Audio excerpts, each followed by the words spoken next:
obstacles. When discussing challenges, acknowledge difficulty with empathetic. Title: Ariel, the Restored Edition. Author: Sylvia Plath. Ariel, the Restored Edition.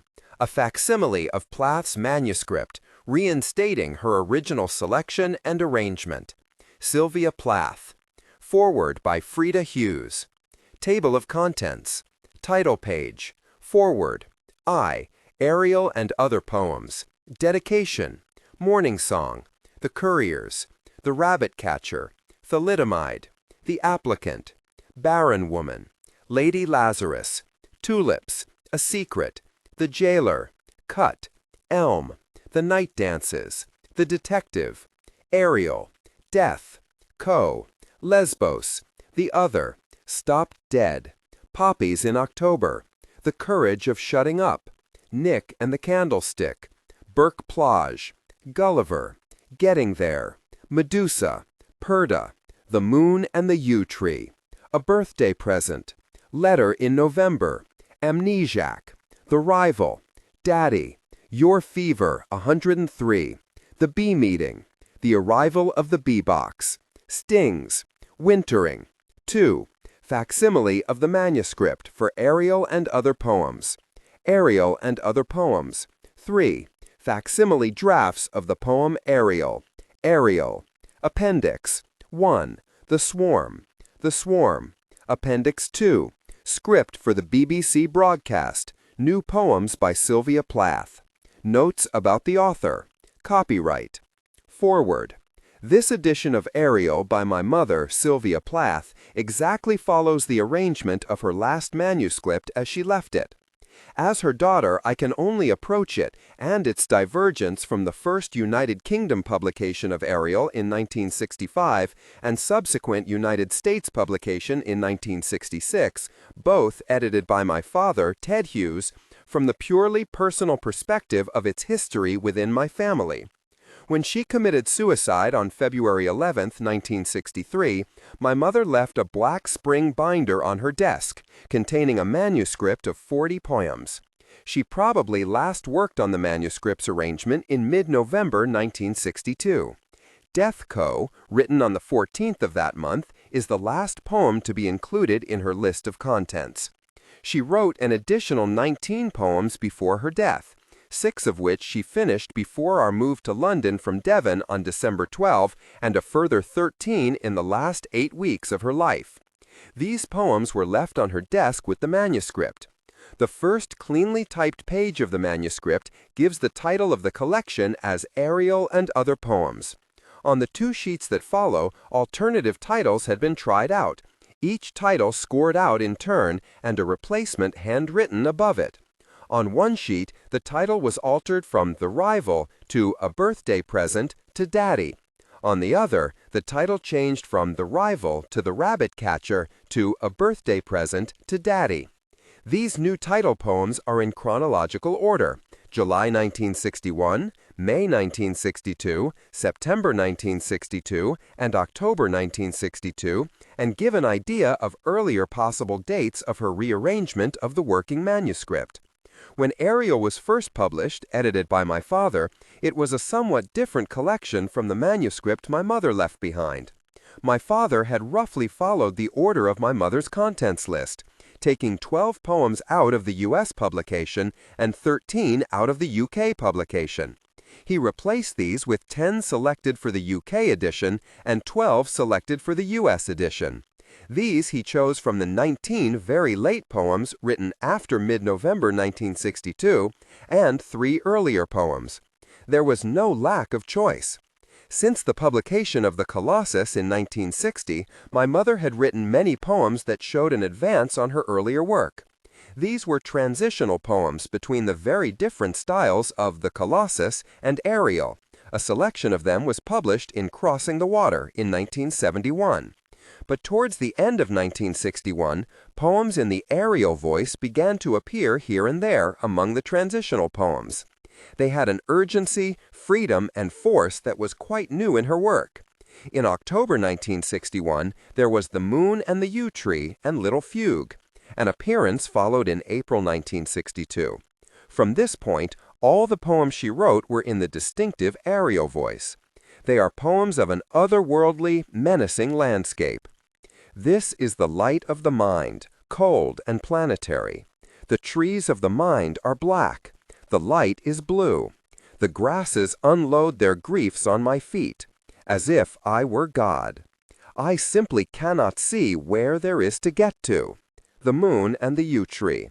Then, still in early April 1962, she wrote Among the Narcissi and Pheasant, moments of perfect poetic poise, tranquil and melancholy, the calm before the storm.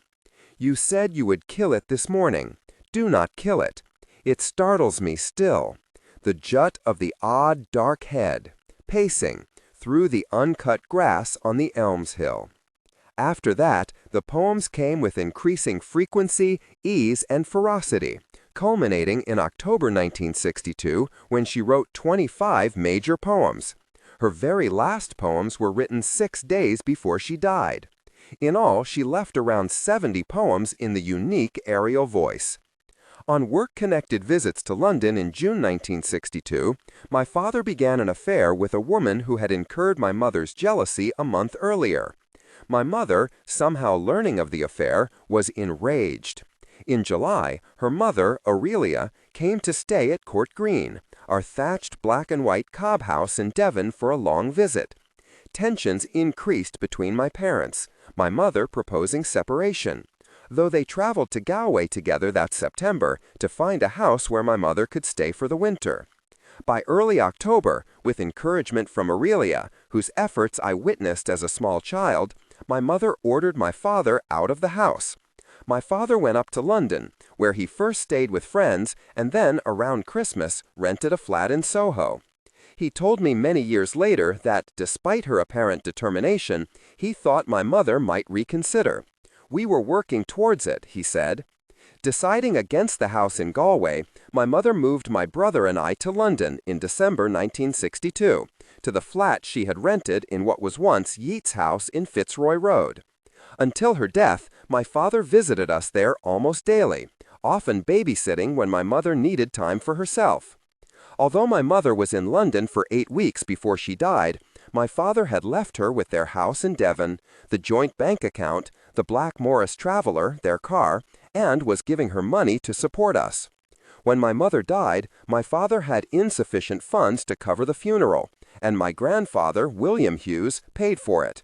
My father eventually returned to Devon with my brother and I in September 1963, when his sister, Alwyn, came over from Paris to help take care of us. She stayed with us for 2 years. My father continued to see the other woman on visits to London, but she remained living primarily with her husband for 2.5 years after my mother's death. Throughout their time together, my mother had shown her poems to my father as she wrote them. But after May 1962, when their serious differences began, she kept the poems to herself. My father read Event in the Observer that winter, and was dismayed to see their private business made the subject of a poem. My mother had described her Ariel manuscript as beginning with the word love and ending with the word spring, and it was clearly geared to cover the ground from just before the breakup of the marriage to the resolution of a new life, with all the agonies and furies in between. The breakdown of the marriage had defined all my mother's other pain and given it direction. It brought a theme to the poetry. But the Ariel voice was there already in the poems of late 1961 and early 1962. It was as though it had been waiting, practicing itself, and had found a subject on which it could really get a grip. The manuscript was digging up everything that must be shed in order to move on. Burke Plage, for instance, written in June 1962, is about the funeral that month of a neighbor, Percy Key, but it is also tangled with the grievous loss of her father, Otto, when she was a child. My parents became beekeepers that summer, like Otto, who had been an expert on bees, and his presence stalks the 5 bee poems in the USA. Obstacles. When discussing challenges, acknowledge difficulty with empathetic. Version of Ariel 4 in the UK. In December 1962, my mother was asked by BBC Radio to read some of her poems for a broadcast. and for this she wrote her own introductions. Her commentaries were dry and brief, and she makes no mention of herself as a character in the poems. She might expose herself, but she did not need to point it out. I particularly like two of them. In this next poem, the speaker's horse is proceeding at a slow, cold walk down a hill of macadam to the stable at the bottom. It is December. It is foggy. In the fog there are sheep. Sheep in Fog, though one of the poems she included in her broadcast with the Ariel poems, was not listed on my mother's contents page in the manuscript. It was only finished in January 1963. My father included it in the first published version of Ariel. For the title poem, my mother simply writes, "Another horseback riding poem, this one called Ariel, after a horse I'm especially fond of." These introductions made me smile. They have to be the most understated commentaries imaginable for poems that are pared down to their sharpest points of imagery and delivered with tremendous skill. When I read them, I imagine my mother, reluctant to undermine with explanation the concentrated energy poured into her verse, in order to preserve its ability to shock and surprise. In considering Ariel for publication, my father had faced a dilemma. He was well aware of the extreme ferocity with which some of my mother's poems dismembered those close to her. Her husband, her mother, her father, and my father's Uncle Walter, even neighbors and acquaintances. He wished to give the book a broader perspective in order to make it more acceptable to readers rather than alienate them. He felt that some of the 19 late poems, written after the manuscript was completed, should be represented. I simply wanted to make it the best book I could, he told me. He was aware that many of my mother's new poems had been turned down by magazines because of their extreme nature, though editors still in possession of her poems published them quickly when she died. My father left out some of the more lacerating poems. Lesbos, for instance, though published in the U.S. version of Ariel, was taken out of the British edition, as the couple so wickedly depicted in it lived in Cornwall and would have been much offended by its publication. Stop Dead, referring to my father's Uncle Walter, was dropped. Some he might otherwise have taken out had been published in periodicals and were already well known. Other omissions, Magi and Barren Woman, for instance, both from the transitional poems, she simply considered weaker than their replacements. One of the 5B poems, The Swarm, was originally included in my mother's contents list, but with brackets around it, and the poem itself was not included in her manuscript of 40 poems. My father reinstated it in the U.S. edition. The poems of the original manuscript my father left out were The Rabbit Catcher, Thalidomide, Barren Woman, A Secret, The Jailer, The Detective, Magi, The Other, Stop Dead, The Courage of Shutting Up, Purda, Amnesiac.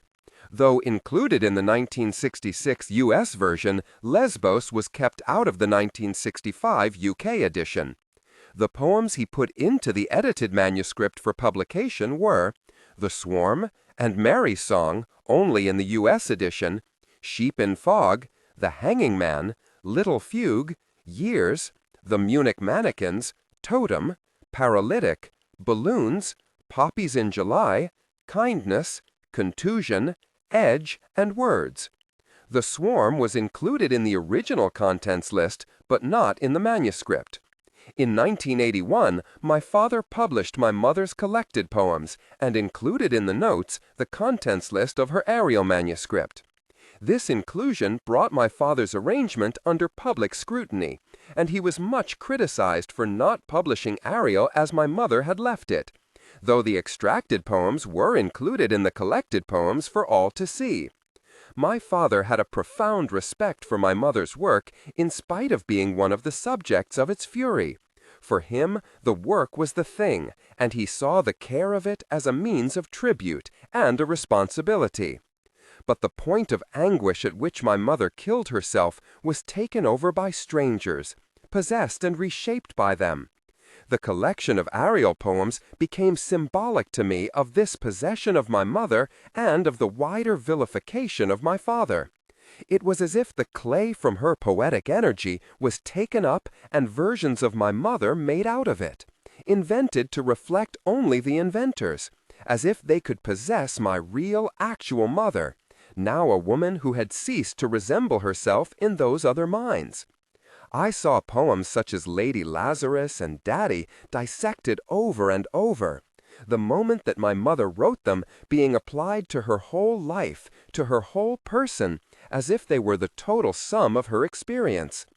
Criticism of my father was even leveled at his ownership of my mother's copyright, which fell to him on her death and which he used to directly benefit my brother and me. Through the legacy of her poetry, my mother still cared for us, and it was strange to me that anyone would wish it otherwise.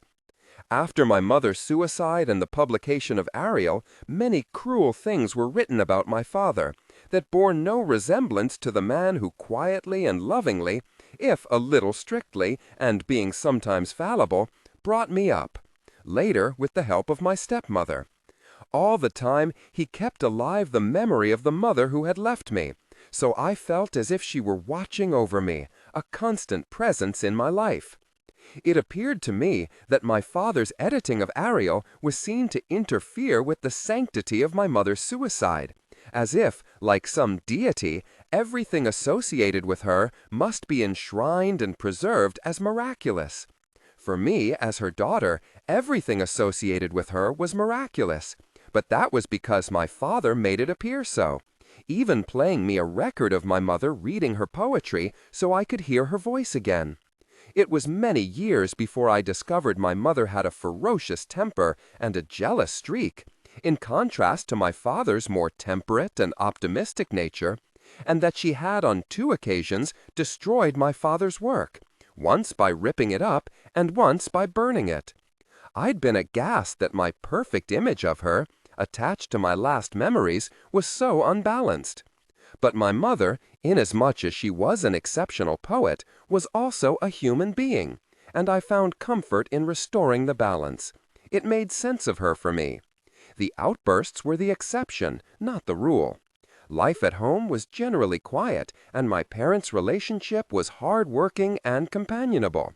However, as her daughter, I needed to know the truth of my mother's nature, as I did my father's, since it was to help me understand my own. But if I had ever been in doubt that my mother's suicide, rather than her life, was really the reason for her elevation to the feminist icon she became, or whether Ariel's notoriety came from being the manuscript on her desk when she died, rather than simply being an extraordinary manuscript, my doubts were dispelled when my mother was accorded a blue plaque in 2000, to be placed on her home in London. Blue plaques are issued by English Heritage to celebrate the contribution of a person's work to the lives of others, and to celebrate their life in the place where they did the living. It was initially proposed that the plaque should be placed on the wall of the property in Fitzroy Road where my mother committed suicide, and I was asked if I would unveil it. English Heritage had been led to believe that my mother had done all her best work at that address, when in fact she'd been there for only 8 weeks, written 13 poems, nursed 2 sick children, been ill herself, furnished and decorated the flat, and killed herself. Obstacles. When discussing challenges, acknowledge difficulty with empathetic. So instead, the plaque was put on the wall of 3 Chalcot Square, where my mother and father had their first London home, where they had lived for 21 months, where my mother wrote the Bell Jar, published the Colossus, and gave birth to me. This was a place where she had truly lived and where she'd been happy and productive with my father. But there was outrage in the national press in England at this. I was even accosted in the street on the day of the unveiling by a man who insisted the plaque was in the wrong place. The plaque should be on Fitzroy Road, he cried, and the newspapers echoed him. I asked one of the journalists why. Because, they replied, that was where your mother wrote all her best work. I explained she'd only been there 8 weeks. Well then, they said, it's where she was a single mother. I told them I was unaware that English Heritage gave out blue plaques for single motherhood. Finally, they confessed. It's because that's where she died. We already have a gravestone, I replied. We don't need another. I did not want my mother's death to be commemorated as if it had won an award. I wanted her life to be celebrated, the fact that she had existed, lived to the fullness of her ability, been happy and sad, tormented and ecstatic, and given birth to my brother and me. I think my mother was extraordinary in her work and valiant in her efforts to fight the depression that dogged her throughout her life. She used every emotional experience as if it were a scrap of material that could be pieced together to make a wonderful dress. She wasted nothing of what she felt, and when in control of those tumultuous feelings, she was able to focus and direct her incredible poetic energy to great effect. And here was Ariel, her extraordinary achievement, poised as she was between her volatile emotional state and the edge of the precipice. The art was not to fall. Representing my mother's vision and experience at a particular time in her life during great emotional turmoil, these Ariel poems, this harnessing of her own inner forces by my mother herself, speak for themselves. My mother's poems cannot be crammed into the mouths of actors in any filmic reinvention of her story in the expectation that they can breathe life into her again, any more than literary fictionalization of my mother's life, as if writing straight fiction would not get the writer enough notice, or any notice at all, achieves any purpose other than to parody the life she actually lived. Since she died, my mother has been dissected, analyzed, reinterpreted, reinvented, fictionalized, and in some cases completely fabricated. It comes down to this. Her own words describe her best. Her ever-changing moods defining the way she viewed her world and the manner in which she pinned down her subjects with a merciless eye. Each poem is put into perspective by the knowledge that in time, the life and observations the poems were written about would have changed, evolved, and moved on as my mother would have done. They build upon all the other writings over the years in my mother's life, and best demonstrate the many complex layers of her inner being. When she died, leaving Ariel as her last book, she was caught in the act of revenge, in a voice that had been honed and practiced for years, latterly with the help of my father. Though he became a victim of it, ultimately he did not shy away from its mastery. This new, restored edition is my mother in that moment. It is the basis for the published Ariel, edited by my father. Each version has its own significance, though the two histories are one. Frida Hughes, Ariel and Other Poems. For Frida and Nicholas. Morning Song. Love set you going like a fat gold watch. The midwife slapped your foot soles, and your bald cry took its place among the elements. Our voices echo, magnifying your arrival. New statue. In a drafty museum, your nakedness shadows our safety. We stand round blankly as walls. I'm no more your mother than the cloud that distills a mirror to reflect its own slow effacement at the wind's hand. All night, your moth breath flickers among the flat pink roses. I wake to listen. A far sea moves in my ear. One cry, and I stumble from bed, cow-heavy and floral in my Victorian nightgown. Your mouth opens clean as a cat's. The window square whitens and swallows its dull stars. And now you try your handful of notes. The clear vowels rise like balloons. The couriers. The word of a snail on the plate of a leaf? It is not mine. Do not accept it. Acetic acid in a sealed tin? Do not accept it. It is not genuine. A ring of gold with the sun in it? Lies, lies and a grief. Frost on a leaf? The immaculate cauldron, talking and crackling all to itself on the top of each of 9 black Alps. A disturbance in mirrors. The sea shattering its gray one. Love, love, my season. The rabbit catcher. It was a place of force. The wind gagging my mouth with my own blown hair, tearing off my voice, and the sea blinding me with its lights. The lives of the dead unreeling in it, spreading like oil.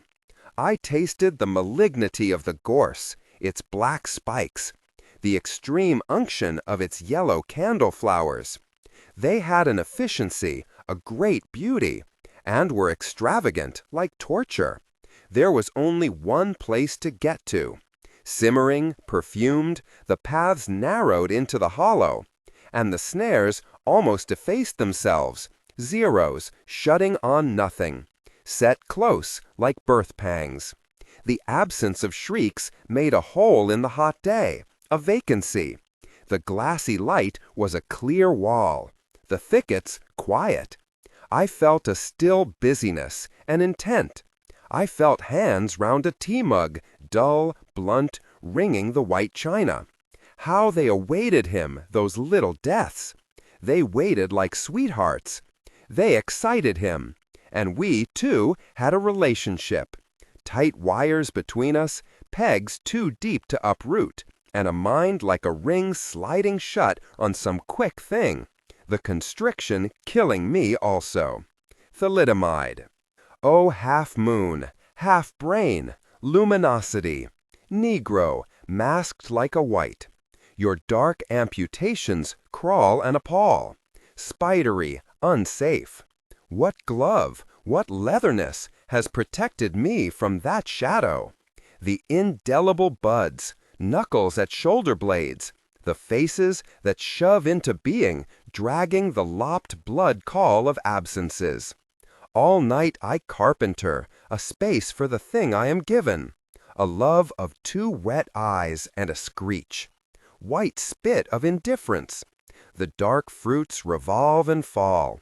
The glass cracks across.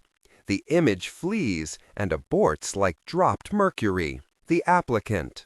First, are you our sort of person? Do you wear a glass eye, false teeth, or a crutch? A brace or a hook? Rubber breasts or a rubber crotch? Stitches to show something's missing? No, no? Then how can we give you a thing? Stop crying. Open your hand. Empty? Empty.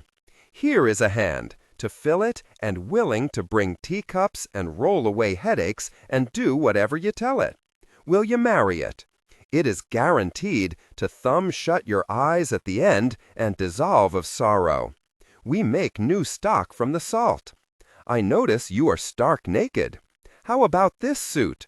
Black and stiff, but not a bad fit. Will you marry it? It is waterproof, shatterproof, proof against fire and bombs through the roof.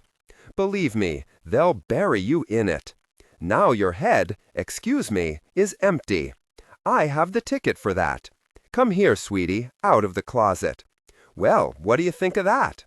Naked as paper to start, but in 25 years she'll be silver, in 50, gold. A living doll, everywhere you look. It can sew, it can cook, it can talk, talk, talk. It works, there is nothing wrong with it. You have a hole, it's a poultice. You have an eye, it's an image.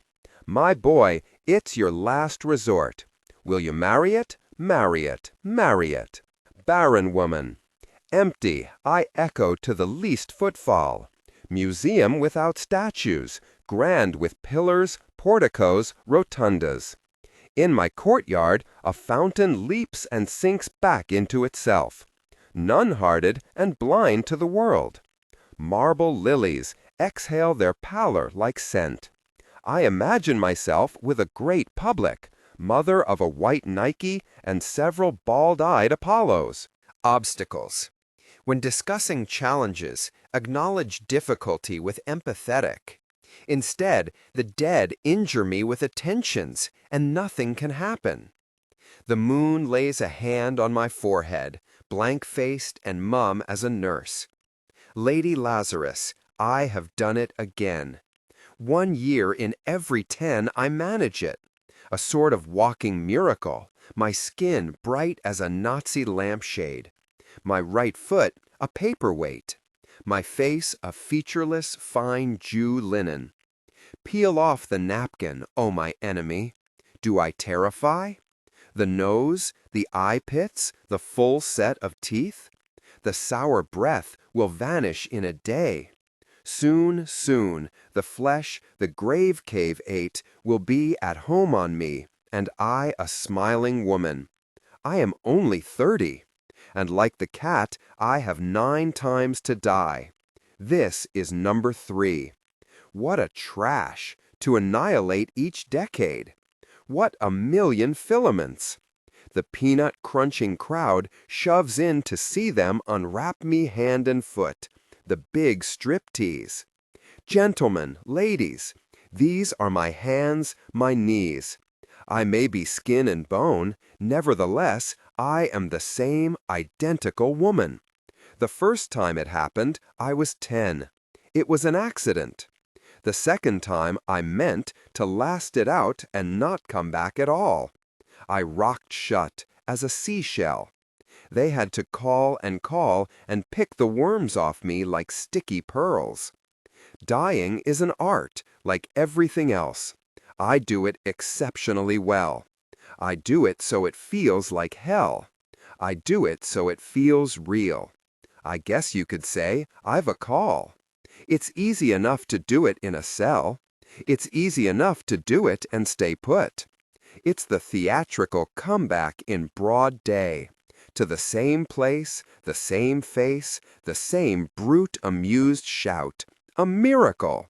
That knocks me out. There is a charge for the eyeing of my scars. There is a charge for the hearing of my heart. It really goes. And there is a charge, a very large charge, for a word or a touch or a bit of blood or a piece of my hair or my clothes. So, Herr Doctor, so, Herr Enemy. I am your opus. I am your valuable. The pure gold baby that melts to a shriek. I turn and burn. Do not think I underestimate your great concern. Ash, ash, you poke and stir. Flesh, bone, there is nothing there. A cake of soap, a wedding ring, a gold filling. Herr God, Herr Lucifer, beware, beware. Out of the ash I rise with my red hair, and I eat men like air. Tulips. The tulips are too excitable. It is winter here. Look how white everything is, how quiet, how snowed in. I am learning peacefulness, lying by myself quietly, as the light lies on these white walls, this bed, these hands. I am nobody. I have nothing to do with explosions. I have given my name and my day clothes up to the nurses, and my history to the anesthetist, and my body to surgeons. They have propped my head between the pillow and the sheet cuff like an eye between 2 white lids that will not shut. Stupid pupil, it has to take everything in. The nurses pass and pass. They are no trouble. They pass the way gulls pass inland in their white caps, doing things with their hands, one just the same as another, so it is impossible to tell how many there are. My body is a pebble to them. They tend it as water tends to the pebbles it must run over, smoothing them gently. They bring me numbness in their bright needles. They bring me sleep. Now I have lost myself. I am sick of baggage. My patent leather overnight case like a black pillbox. My husband and child smiling out of the family photo. Their smiles catch onto my skin, little smiling hooks.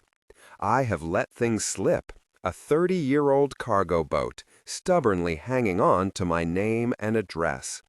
They have swabbed me clear of my loving associations.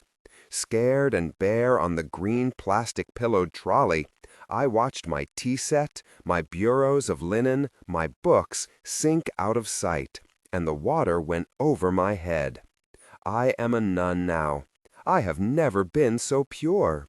I didn't want any flowers. I only wanted to lie with my hands turned up and be utterly empty. How free it is! You have no idea how free. The peacefulness is so big it dazes you. And it asks nothing. A name tag, a few trinkets.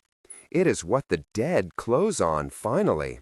I imagine them shutting their mouths on it like a communion tablet. The tulips are too red in the first place. They hurt me. Even through the gift paper, I could hear them breathe, lightly through their white swaddlings, like an awful baby. Their redness talks to my wound. It corresponds. They are subtle. They seem to float, though they weigh me down, upsetting me with their sudden tongues and their color. A dozen red lead sinkers round my neck. Nobody watched me before. Now I am watched. The tulips turn to me, and the window behind me, where once a day the light slowly widens and slowly thins, and I see myself, flat, ridiculous, a cut-paper shadow, between the eye of the sun and the eyes of the tulips. And I have no face. I have wanted to efface myself. The vivid tulips eat my oxygen. Before they came, the air was calm enough, coming and going, breath by breath, without any fuss. Then the tulips filled it up like a loud noise. Now the air snags and eddies around them, the way a river snags and eddies round a sunken rust-red engine. They concentrate my attention. That was happy, playing and resting without committing itself. The walls also seem to be warming themselves. The tulips should be behind bars like dangerous animals. They are opening like the mouth of some great African cat. And I am aware of my heart. It opens and closes, its bowl of red blooms out of sheer love of me. The water I taste is warm and salt, like the sea, and comes from a country far away as health. A secret, a secret, a secret. How superior. You are blue and huge, a traffic policeman, holding up one palm. A difference between us? I have one eye, you have two. The secret is stamped on you, faint, undulant watermark. Will it show in the black detector? Will it come out wavery, indelible, true? Through the African giraffe in its Edeny greenery? The Moroccan hippopotamus? They stare from a square, stiff frill. They are for export. One a fool, the other a fool. A secret.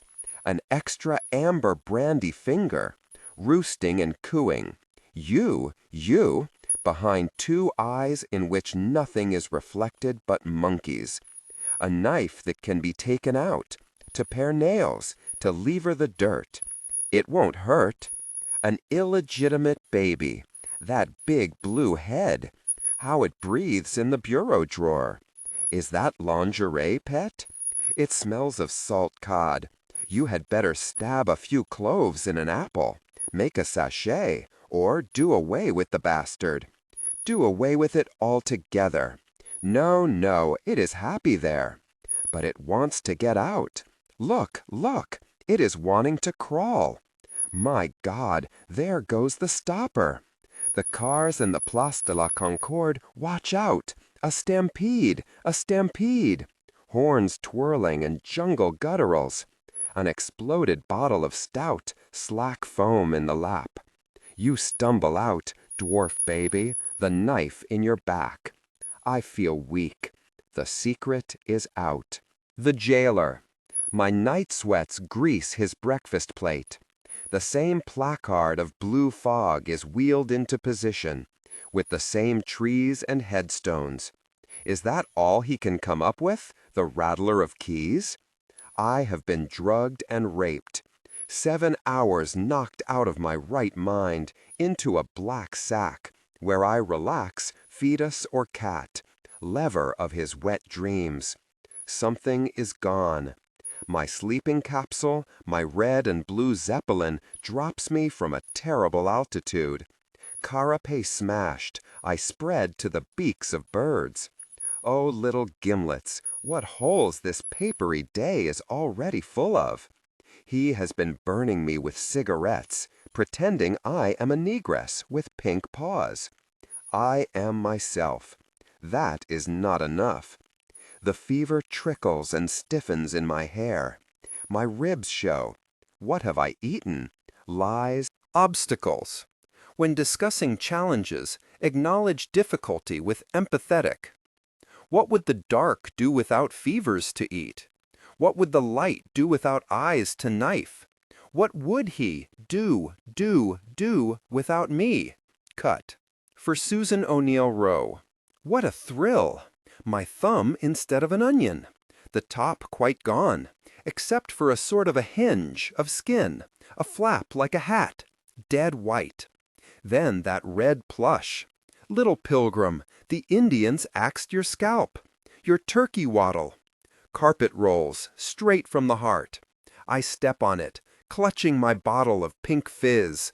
A celebration this is. Out of a gap, a million soldiers run, redcoats every one. Whose side are they on? Oh, my homunculus, I am ill. I have taken a pill to kill the thin papery feeling. Saboteur, kamikaze man. The stain on your gauze, Ku Klux Klan babushka, darkens and tarnishes, and when the bald pulp of your heart confronts its small mill of silence, how you jump! Trepanned veteran, dirty girl, thumb stump, elm. For Ruth Fainlight. I know the bottom, she says. I know it with my great taproot. It is what you fear. I do not fear it. I have been there. Is it the sea you hear in me, its dissatisfactions, or the voice of nothing that was your madness? Love is a shadow. How you lie and cry after it. Listen, these are its hooves. It has gone off like a horse. All night I shall gallop thus, impetuously, till your head is a stone, your pillow a little turf, echoing, echoing. Or shall I bring you the sound of poisons? This is rain now, this big hush. And this is the fruit of it, tin white, like arsenic. I have suffered the atrocity of sunsets. Scorched to the root, my red filaments burn and stand, a hand of wires. Now I break up in pieces that fly about like clubs. A wind of such violence will tolerate no bystanding. I must shriek. The moon also is merciless. She would drag me, cruelly being barren. Her radiance scathes me. Or perhaps I have caught her. I let her go. I let her go diminished and flat, as after radical surgery. How your bad dreams possess and endow me. I am inhabited by a cry. Nightly it flaps out, looking, with its hooks, for something to love. I am terrified by this dark thing that sleeps in me. All day I feel its soft, feathery turnings, its malignity. Clouds pass and disperse. Are those the faces of love? Those pale irretrievables? Is it for such I agitate my heart? I am incapable of more knowledge. What is this face, so murderous in its strangle of branches? Its snaky acids hiss. It petrifies the will. These are the isolate, slow faults that kill, that kill, that kill. The night dances. A smile fell in the brass. Irretrievable. And how will your night dances lose themselves? In mathematics? Such pure leaps and spirals, surely they travel the world forever.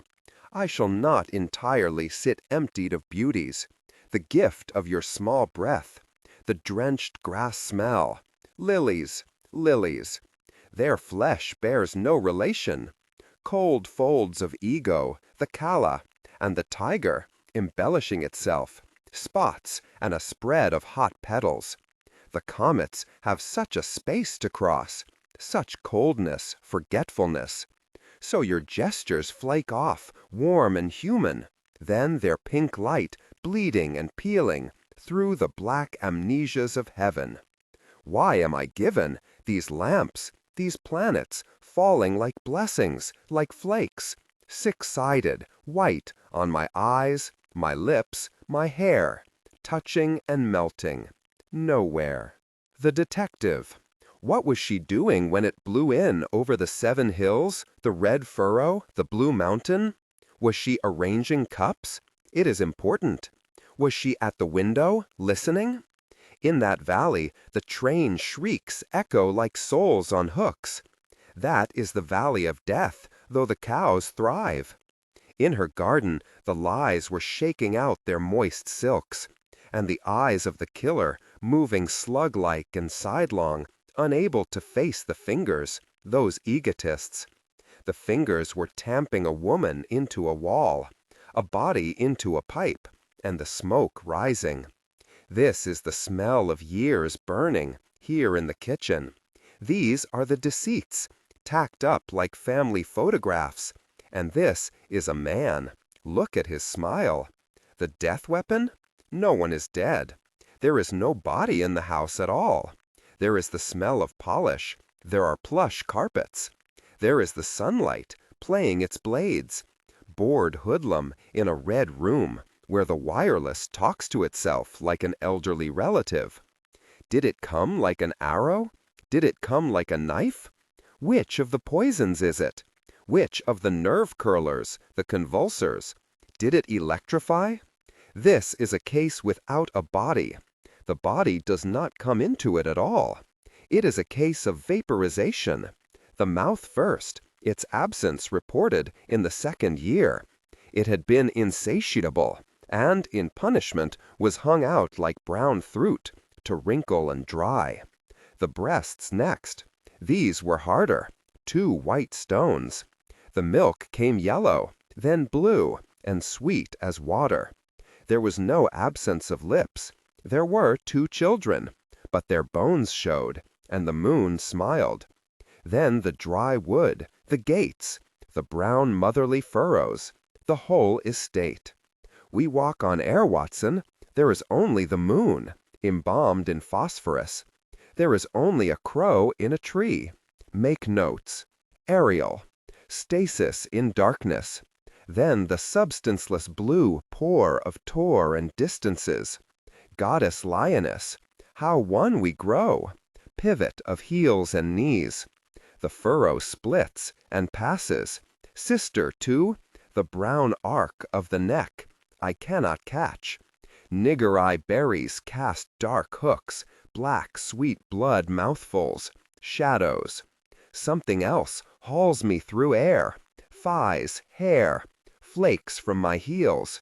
White Godiva, I unpeel, dead hands, dead stringencies. And now I foam to wheat, a glitter of seas. A child's cry melts in the wall, and I am the arrow, the dew that flies, suicidal, at one with the drive into the red eye, the cauldron of morning. Death co-2. Of course there are 2. It seems perfectly natural now. The one who never looks up, whose eyes are lidded and bald like Blake's, who exhibits the birthmarks that are his trademark, the scald scar of water, the nude verdigris of the condor. I am red meat. His beak claps sideways. I am not his yet. He tells me how badly I photograph. He tells me how sweet the babies look in their hospital icebox. A simple frill at the neck, then the flutings of their Ionian death gowns, then 2 little feet. He does not smile or smoke. The other does that. His hair long and plausive. Bastard masturbating a glitter. He wants to be loved. I do not stir. The frost makes a flower. The dew makes a star. The dead bell. The dead bell. Somebody's done for. Magi. The abstracts hover like dull angels. Nothing so vulgar as a nose or an eye bossing the ethereal blanks of their face ovals. Their whiteness bears no relation to laundry, snow, chalk, or such like. They're the real thing all right. the good, the true, salutary and pure as boiled water, loveless as the multiplication table, while the child smiles into thin air, 6 months in the world, and she is able to rock on all fours like a padded hammock. For her, the heavy notion of evil attending her cot is less than a bellyache, and love, the mother of milk, no theory. They mistake their star, these papery godfolk. They want the crib of some lamp-headed Plato. Let them astound his heart with their merit. What girl ever flourished in such company? Lesbos. Viciousness in the kitchen. The potatoes hiss. It is all Hollywood, windowless. The fluorescent light wincing on and off like a terrible migraine. Coy paper strips for doors. Stage curtains, a widow's frizz. And I, love, am a pathological liar. And my child, look at her, face down on the floor, little unstrung puppet, kicking to disappear. Why, she is a schizophrenic, her face red and white, a panic.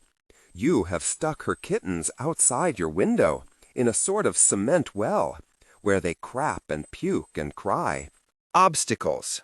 When discussing challenges, acknowledge difficulty with empathetic. The baby smiles, fat snail. From the polished lozenges of orange linoleum, you could eat him. He's a boy. You say your husband is just no good to you. His Jew mama guards his sweet sex like a pearl. You have one baby, I have two. I should sit on a rock off Cornwall and comb my hair. I should wear tiger pants. I should have an affair. We should meet in another life. We should meet in air, me and you. Meanwhile, there's a stink of fat and baby crap. I'm doped and thick from my last sleeping pill. The smog of cooking, the smog of hell, floats our heads, two venomous opposites, our bones, our hair. I call you orphan, orphan. You are ill. The sun gives you ulcers, the wind gives you TB. Once you were beautiful. In New York, Hollywood, the men said, "Through? Gee, baby, you are rare." You acted for the thrill. The impotent husband slumps out for a coffee. I try to keep him in, an old pole for the lightning. The acid baths, the skyfuls off of you. He lumps it down the plastic cobbled hill, flogged trolley. The sparks are blue. The blue sparks spill, splitting like quartz into a million bits. Oh, jewel, oh, valuable. That night the moon dragged its blood bag, sick animal, up over the harbor lights, and then grew normal, hard and apart and white. The scale sheen on the sand scared me to death. We kept picking up handfuls, loving it, working it like dough, a mulatto body, the silk grits. A dog picked up your doggy husband. They went on. Now I am silent, hate up to my neck, thick, thick. I do not speak. I am packing the hard potatoes like good clothes. I am packing the babies. I am packing the sick cats. Oh, vase of acid, it is love you are full of. You know who you hate. He is hugging his ball and chain down by the gate that opens to the sea, where it drives in, white and black, then spews it back.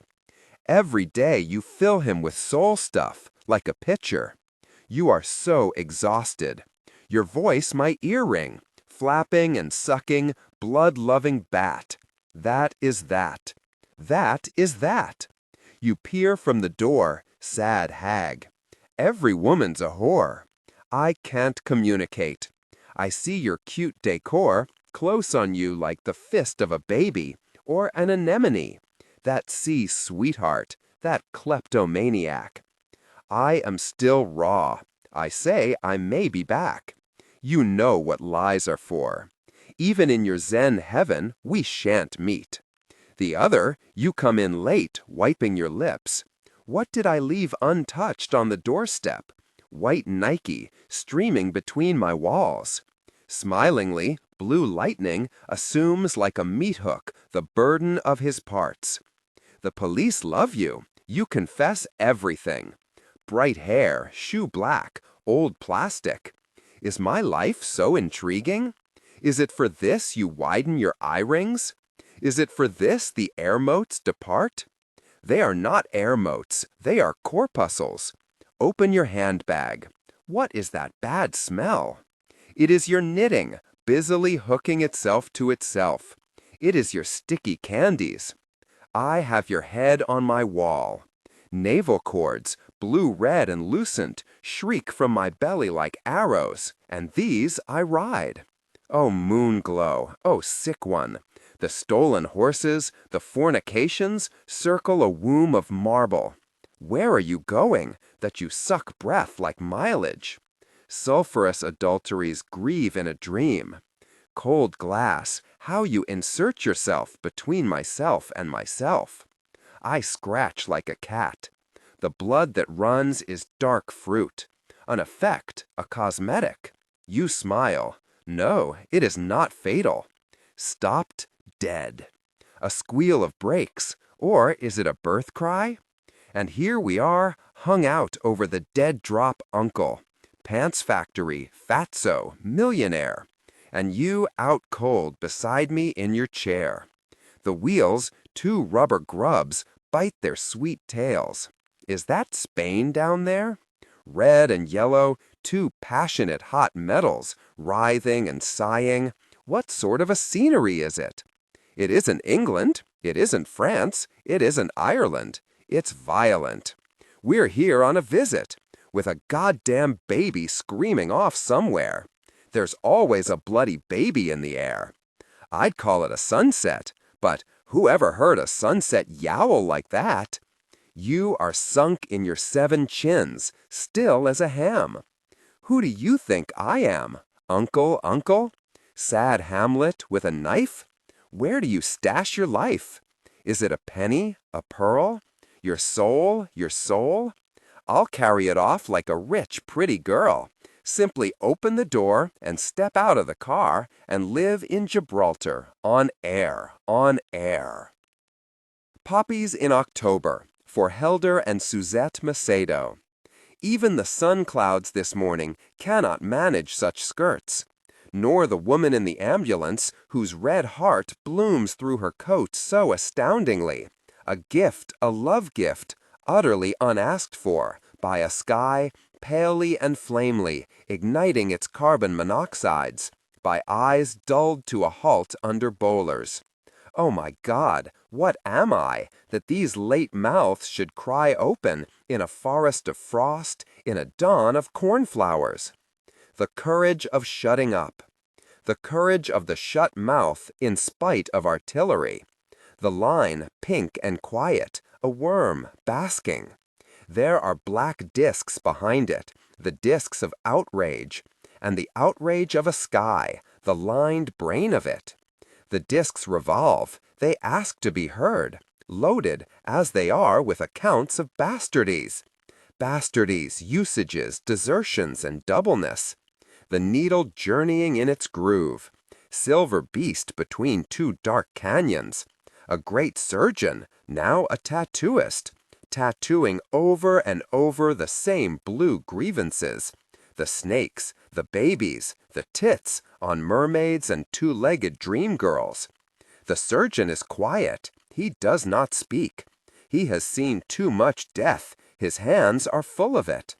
So the discs of the brain revolve, like the muzzles of cannon. Then there is that antique billhook, the tongue, indefatigable, purple. Must it be cut out? It has 9 tails. It is dangerous. And the noise it flays from the air once it gets going.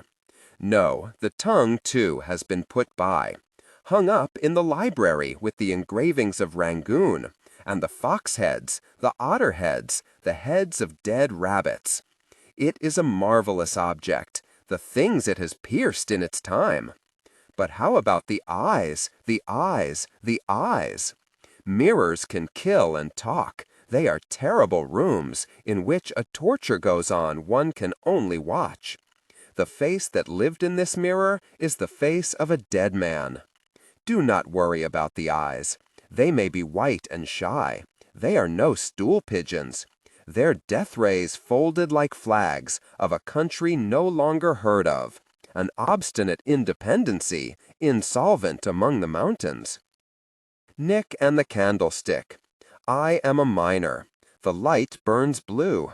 Waxy stalagmites drip and thicken. Tears. The earthen womb exudes from its dead boredom. Black bat airs wrap me raggy shawls, cold homicides. They weld to me like plums. Old cave of calcium icicles, old echoer. Even the newts are white, those holy joes. And the fish, Christ, they are panes of ice, a vice of knives, a piranha religion drinking its first communion out of my live toes. The candle gulps and recovers its small altitude. Its yellows hearten. Oh, love, how did you get here? Oh, embryo, remembering, even in sleep, your crossed position. The blood blooms clean in you, ruby. The pain you wake to is not yours. Love, love, I have hung our cave with roses, with soft rugs, the last of Victoriana. Let the stars plummet to their dark address. Let the mercuric atoms that cripple drip into the terrible well. You are the one solid the spaces lean on, envious. You are the baby in the barn. Berck Plage 1. This is the sea then, this great abeyance. How the sun's poultice draws on my inflammation. Electrifyingly colored sherbets, scooped from the frieze by pale girls, travel the air in scorched hands. Why is it so quiet? What are they hiding? I have 2 legs, and I move smilingly. A sandy damper kills the vibrations. It stretches for miles, the shrunk voices, waving and crutchless, half their old size. Obstacles. When discussing challenges, acknowledge difficulty with empathetic. The sea that crystallized these creeps away, many-snaked, with a long hiss of distress. This black boot has no mercy for anybody. Why should it? It is the hearse of a dead foot. The high, dead, toeless foot of this priest who plumbs the well of his book. The bent print bulging before him like scenery. Obscene bikinis hide in the dunes. Breasts and hips a confectioner's sugar of little crystals titillating the light. While a green pool opens its eye, sick with what it has swallowed. Limbs, images, shrieks. Behind the concrete bunkers, 2 lovers unstick themselves. Oh, white sea crockery! What cupped sighs, what salt in the throat! And the onlooker, trembling, drawn like a long material through a still virulence, and a weed hairy as privates. On the balconies of the hotel, things are glittering. Things. Tubular steel wheelchairs, aluminum crutches. Such salt sweetness. Why should I walk beyond the breakwater, spotty with barnacles? I am not a nurse, white and attendant. I am not a smile. These children are after something, with hooks and cries, and my heart too small to bandage their terrible faults. This is the side of a man, his red ribs, the nerves bursting like trees, and this is the surgeon, one mirrory eye, a facet of knowledge. On a striped mattress in one room, an old man is vanishing. There is no help in his weeping wife. Where are the eye stones, yellow and valuable, and the tongue, sapphire of ash? 4. A wedding cake face in a paper frill. How superior he is now! It is like possessing a saint. The nurses in their wing caps are no longer so beautiful. They are browning, like touched gardenias. The bed is rolled from the wall. This is what it is to be complete. It is horrible. Is he wearing pajamas or an evening suit under the glued sheet from which his powdery beak rises so whitely, unbuffeted? They propped his jaw with a book until it stiffened and folded his hands that were shaking. Goodbye, goodbye. Now the washed sheets fly in the sun. The pillowcases are sweetening. It is a blessing. It is a blessing. The long coffin of soap-colored oak, the curious bearers, and the raw date, engraving itself in silver with marvelous calm. 5. The gray sky lowers. The hills, like a green sea, run fold upon fold far off, concealing their hollows. The hollows in which rock the thoughts of the wife. Blunt, practical boats, full of dresses and hats and china and married daughters. In the parlor of the stone house, one curtain is flickering from the open window, flickering and pouring, a pitiful candle. This is the tongue of the dead man. Remember, remember. How far he is now, his actions around him like living room furniture, like a decor. As the pallors gather, the pallors of hands and neighborly faces, the elate pallors of flying iris. They are flying off into nothing. Remember us. The empty benches of memory look over stones, marble facades with blue veins, and jelly glassfuls of daffodils. It is so beautiful up here. It is a stopping place. 6. The unnatural fatness of these lime leaves. Pollarded green balls, the trees march to church. The voice of the priest in thin air meets the corpse at the gate, addressing it, while the hills roll the notes of the dead bell. A glitter of wheat and crude earth. What is the name of that color? Old blood of caked walls the sun heals. Old blood of limb stumps, burnt hearts. The widow with her black pocketbook and 3 daughters, necessary among the flowers, enfolds her face like fine linen, not to be spread again, while a sky, wormy with put-by smiles, passes cloud after cloud, and the bride flowers expend a freshness, and the soul is a bride in a still place, and the groom is red and forgetful. He is featureless. 7. Behind the glass of this car, the world purrs, shut off and gentle, and I am dark-suited and still, a member of the party, gliding up in low gear behind the cart. And the priest is a vessel, a tarred fabric, sorry and dull, following the coffin on its flowery cart like a beautiful woman, a crest of breasts, eyelids, and lips, storming the hilltop. Then, from the barred yard, the children smell the melt of shoe-blacking, their faces turning, wordless and slow, their eyes opening on a wonderful thing. 6 round black hats in the grass and a lozenge of wood, and a naked mouth, red and awkward. For a minute the sky pours into the hole like plasma. There is no hope. It is given up. Gulliver. Over your body the clouds go high, high and icily, and a little flat, as if they floated on a glass that was invisible. Unlike swans, having no reflections. Unlike you, with no strings attached. All cool, all blue. Unlike you, there on your back, eyes to the sky. The spider-men have caught you, winding and twining their petty fetters, their bribes, so many silks. How they hate you! They converse in the valley of your fingers. They are inchworms. They would have you sleep in their cabinets, this toe and that toe, a relic. Step off 7 leagues, like those distances that revolve in Crivelli, untouchable. Let this eye be an eagle, the shadow of his lip an abyss. Getting there. How far is it? How far is it now? The gigantic gorilla interior of the wheels move. They appall me. The terrible brains of Krupp, black muzzles revolving. The sound punching out absence like cannon. It is Russia I have to get across. It is some war or other. I am dragging my body quietly through the straw of the boxcars. Now is the time for bribery. What do wheels eat? These wheels fixed to their arcs like gods? the silver leash of the will, inexorable, and their pride. All the gods know is destinations. I am a letter in this slot. I fly to a name, 2 eyes. Will there be fire? Will there be bread? Here there is such mud. It is a train stop. The nurses undergoing the faucet water.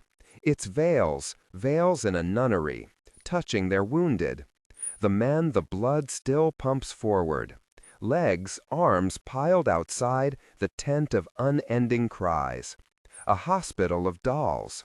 And the men, what is left of the men, pumped ahead by these pistons, this blood, into the next mile, the next hour, dynasty of broken arrows.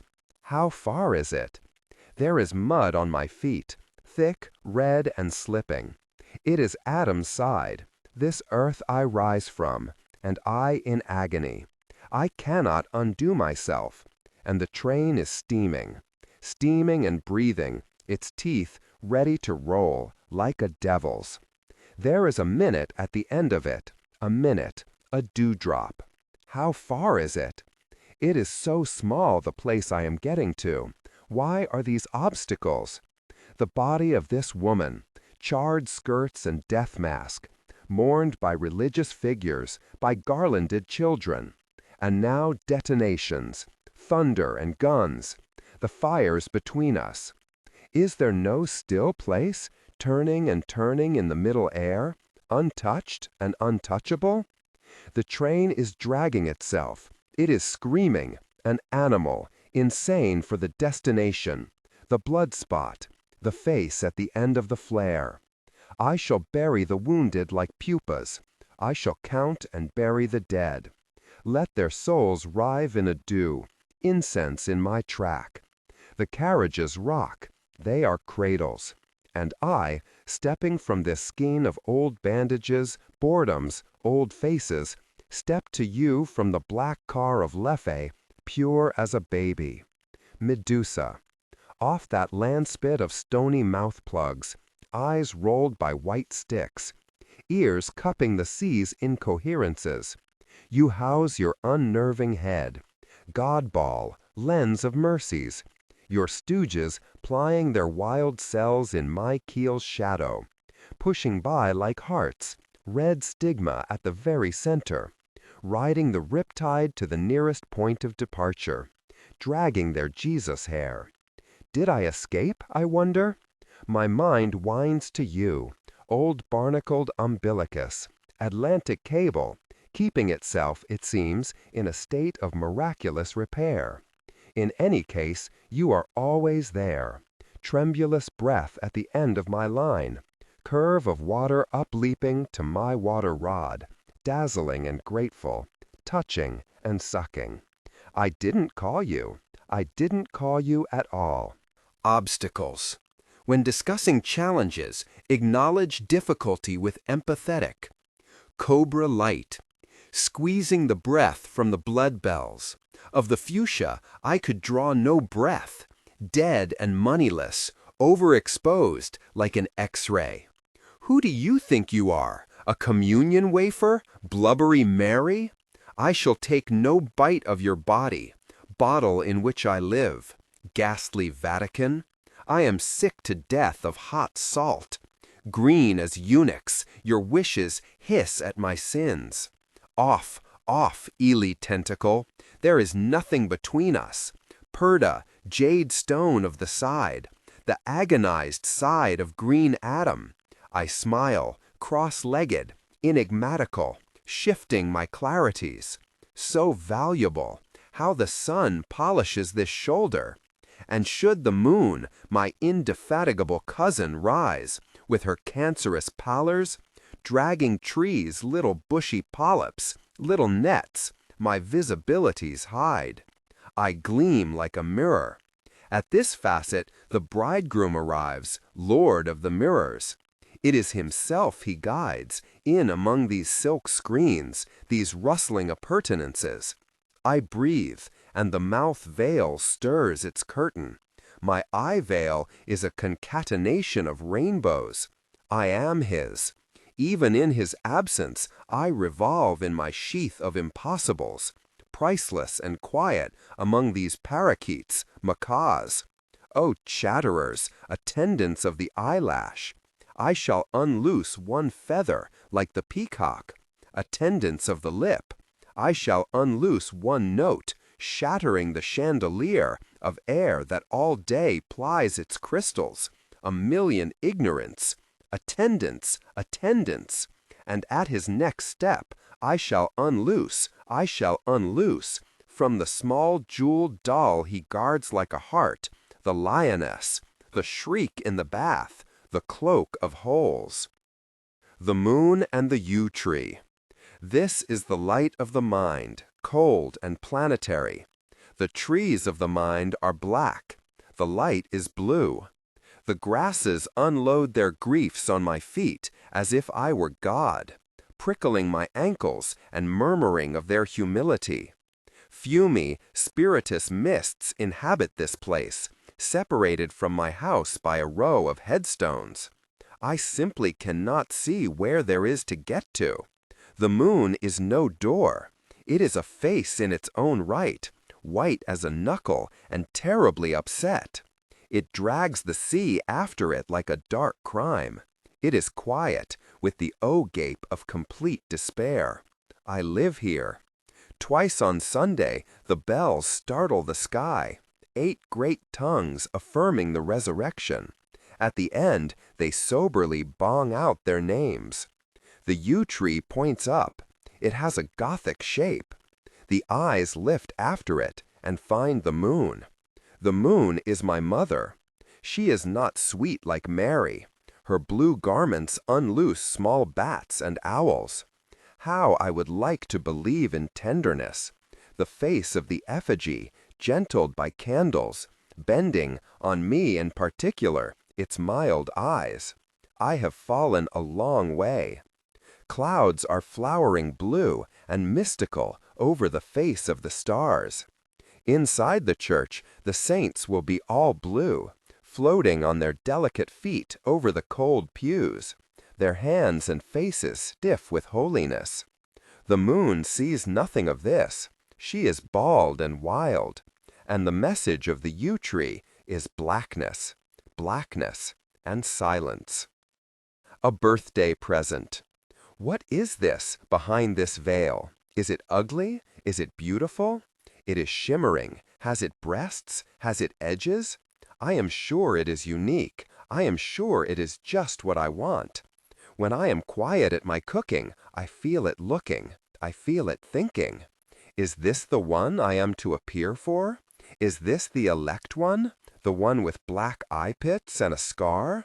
Measuring the flour, cutting off the surplus, adhering to rules, to rules, to rules. Is this the one for the Annunciation? My God, what a laugh! But it shimmers, it does not stop, and I think it wants me. I would not mind if it was bones or a pearl button. I do not want much of a present anyway this year. After all, I am alive only by accident. I would have killed myself gladly that time, any possible way. Now there are these veils, shimmering like curtains, the diaphanous satins of a January window, white as baby's bedding, and glittering with dead breath. Oh, ivory! It must be a tusk there, a ghost column. Can you not see I do not mind what it is? Can you not give it to me? Do not be ashamed. I do not mind if it is small. Do not be mean. I am ready for enormity. Let us sit down to it, one on either side, admiring the gleam, the glaze, the mirrory variety of it. Let us eat our last supper at it, like a hospital plate. I know why you will not give it to me. You are terrified. The world will go up in a shriek, and your head with it, bossed, brazen, an antique shield, a marvel to your great-grandchildren. Do not be afraid. It is not so. I will only take it and go aside quietly. You will not even hear me opening it. No paper crackle, no falling ribbons, no scream at the end. I do not think you credit me with this discretion. If you only knew how the veils were killing my days. To you, they are only transparencies, clear air. But my God, the clouds are like cotton, armies of them. They are carbon monoxide. Sweetly, sweetly I breathe in, filling my veins with invisibles, with the million probable motes that tick the years off my life. You are silver-suited for the occasion. Oh, adding machine, is it impossible for you to let something go and have it go whole? Must you stamp each piece in purple? Must you kill what you can? There is this one thing I want today, and only you can give it to me. It stands at my window, big as the sky.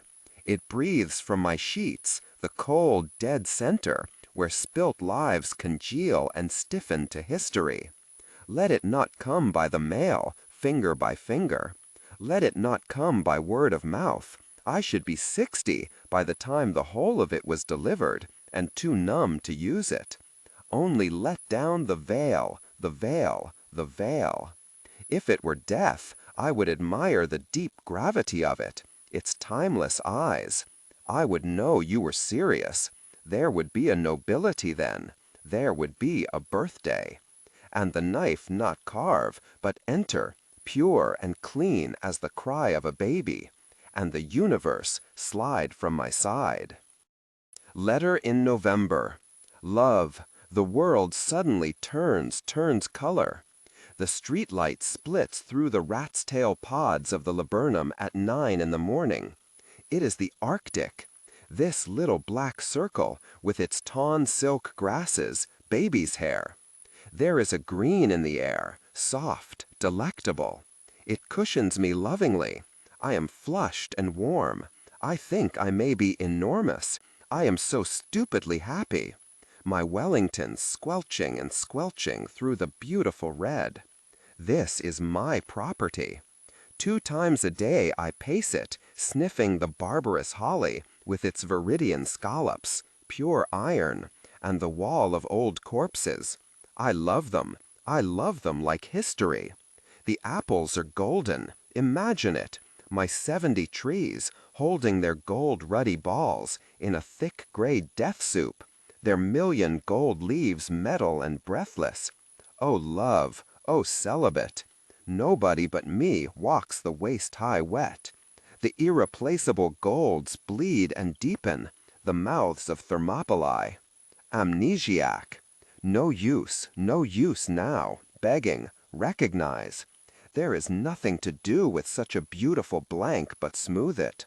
Name, house, car keys, the little toy wife. Erased. Sigh, sigh. 4 babies and a cocker. Nurses the size of worms, and a minute doctor. Tuck him in. Old happenings peel from his skin. Down the drain with all of it. Hugging his pillow like the red-headed sister he never dared to touch. He dreams of a new one. Barren, the lot are barren. And of another color. How they'll travel, travel, travel. Scenery sparking off their brother-sister rears. A comet tail. And money, the sperm fluid of it all. One nurse brings in a green drink, one a blue. They rise on either side of him like stars. The 2 drinks flame and foam. Oh, sister, mother, wife, sweet Leafy is my life. I am never, never, never coming home. The rival. If the moon smiled, she would resemble you. You leave the same impression of something beautiful but annihilating. Both of you are great light borrowers. Her O-mouth grieves obstacles. When discussing challenges, acknowledge difficulty with empathetic. The moon, too, abases her subjects, but in the daytime she is ridiculous. Your dissatisfactions, on the other hand, arrive through the mail slot with loving regularity, white and blank, expansive as carbon monoxide. No day is safe from news of you. Walking about in Africa maybe, but thinking of me. Daddy, you do not do any more black shoe. in which I have lived like a foot for 30 years, poor and white, barely daring to breathe. Or, achoo, Daddy, I have had to kill you. You died before I had time. Marble heavy, a bag full of God. Ghastly statue with one gray toe big as a Frisco seal, and a head in the freakish Atlantic where it pours bean green over blue, in the waters off beautiful Nauset. I used to pray to recover you. Ach du. In the German tongue, in the Polish town, scraped flat by the roller, of wars, wars, wars. But the name of the town is common. My Polack friend says there are a dozen or two. So I never could tell where you put your foot, your root. I never could talk to you. The tongue stuck in my jaw. It stuck in a barbed wire snare. Ick, ick, ick, ick. I could hardly speak. I thought every German was you, and the language obscene. An engine chuffing me off like a Jew. A Jew to Dachau, Auschwitz, Belsen. I began to talk like a Jew. I think I may well be a Jew. The snows of the Tyrol, the clear beer of Vienna are not very pure or true. With my gypsy ancestress and my weird luck, and my Tarock pack, I may be a bit of a Jew. I have always been scared of you, with your Luftwaffe, your gobbledygoo, and your neat mustache, and your Aryan eye, bright blue. Panzerman, oh you! Not God, but a swastika, so black no sky could squeak through. Every woman adores a fascist. The boot in the face, the brute heart of a brute like you. You stand at the blackboard, Daddy, in the picture I have of you. A cleft in your chin instead of your foot, but no less a devil for that. No, not any less, the black man who bit my pretty red heart in two. I was 10 when they buried you. At 20, I tried to die and get back to you. I thought even the bones would do, but they pulled me out of the sack, and they stuck me together with glue. And then I knew what to do. I made a model of you, a man in black with a Mein Kampf look and a love of the rack and the screw. And I said, I do. So, Daddy, I'm finally through. The black telephone's off at the root, the voices just can't worm through. If I've killed one man, I've killed two. The vampire who said he was you, and drank my blood for a year, 7 years, if you want to know. Daddy, you can lie back now. There's a stake in your fat black heart, and the villagers never liked you. They are dancing and stamping on you. They always knew it was you. Daddy, you bastard, I'm through. You're clown-like, happiest on your hands, feet to the stars and moon-sculled, gilled like a fish. A common sense thumbs down on the dodo's mode. Wrapped up in yourself like a spool, trawling your dark as owls do.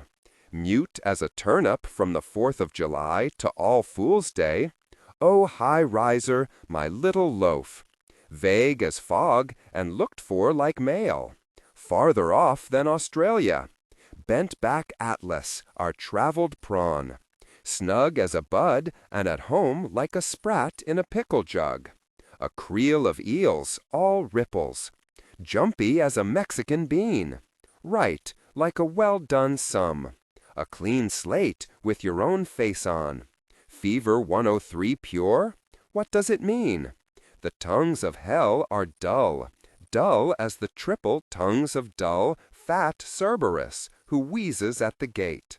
Incapable of licking clean the aguey tendon. The sin. The tinder cries. The indelible smell of a snuffed candle. Love. The low smokes roll from me like Isadora scarves. I'm in a fright. One scarf will catch an anchor in the wheel. Such yellow, sullen smokes make their own element.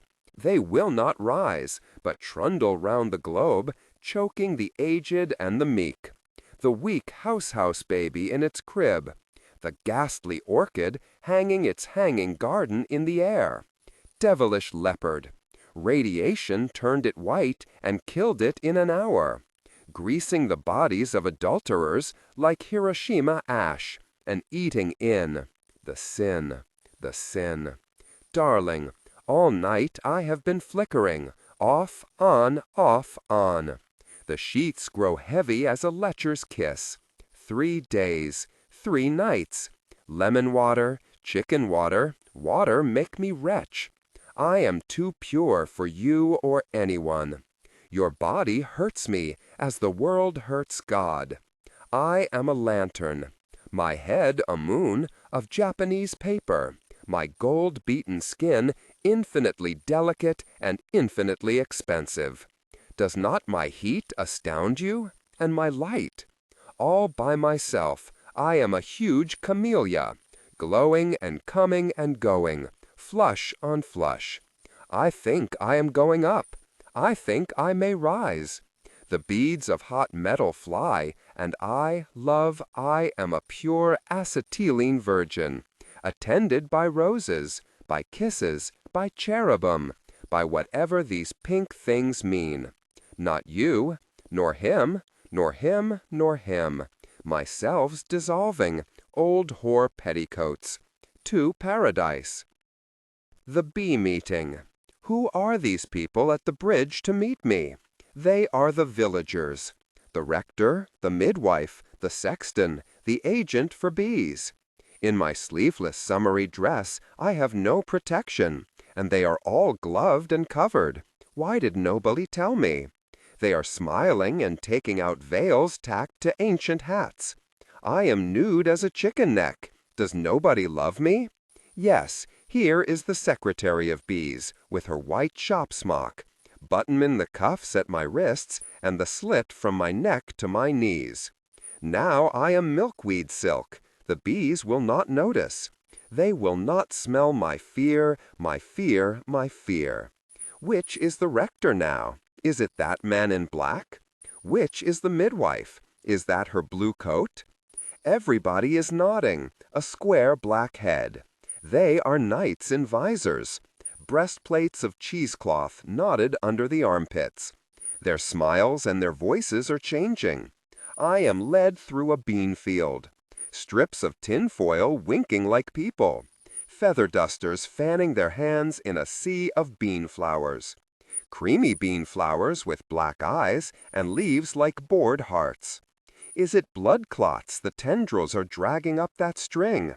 No, no, it is scarlet flowers that will one day be edible. Now they are giving me a fashionable white straw Italian hat, and the black veil that molds to my face. They are making me one of them. They are leading me to the shorn grove, the circle of hives. Is it the hawthorn that smells so sick? The barren body of hawthorn etherizing its children. Is it some operation that is taking place? It is the surgeon my neighbors are waiting for. This apparition in a green helmet, shining gloves and white suit. Is it the butcher, the grocer, the postman, someone I know? I cannot run. I am rooted, and the gorse hurts me, with its yellow purses, its spiky armory. I could not run without having to run forever. The white hive is snug as a virgin, sealing off her brood cells, her honey, and quietly humming.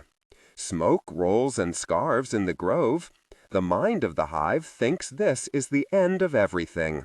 Here they come, the outriders, on their hysterical elastics. If I stand very still, they will think I am cow parsley, a gullible head untouched by their animosity, not even nodding, a personage in a hedgerow. The villagers open the chambers. They are hunting the queen. Is she hiding? Is she eating honey? She is very clever. She is old, old, old. She must live another year, and she knows it. While in their finger-joint cells, the new virgins dream of a duel they will win inevitably.